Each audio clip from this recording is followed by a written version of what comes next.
Giselle. Oh, ako, nakakatuwa po nandito kayo. Sakto po kasi may kailangan po ako eh.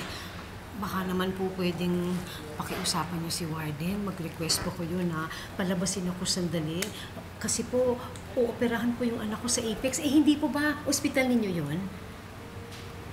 Yes, ospital namin, pero palabasin? I don't think I have the same power here. Ma'am, kahit na, baka naman po pwedeng kausapin nyo. Baka naman po pwedeng mahilutin nyo si Warden. Gusto ko lang po talagang makita yung anak ko bago po siya maoperahan, ma'am. Okay, I'll try. Talaga po, ma'am. Naku, marami pong salamat. Pero wala akong may papangako, ha?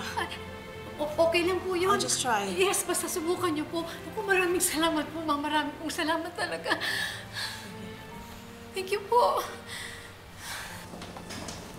Maraming salamat po, Doktora, ha? Nailigtas niyo po yung buhay ng isa sa inmate namin.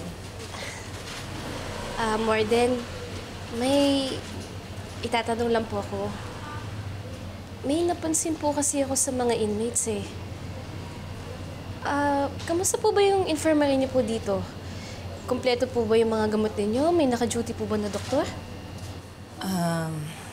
Nakakalungkot man hong isipin, Doktora, pero sa dami ho ng inmates namin dito, kulang na kulang ho ang budget namin para sa infirmary. Wala rin ho kaming makuhang regular na doktor. Ano bang iniisip mo, Annalyn? Tita Giselle, magsagawa po kaya tayo ng medical mission dito. Magandang idea yan, Doktora. Wait. Are you sure that's what you want, Annalyn? No offense meant, Warden, ha? Pero di po ba criminal pa rin yung mga gagamutin dito? Baka naman delikado?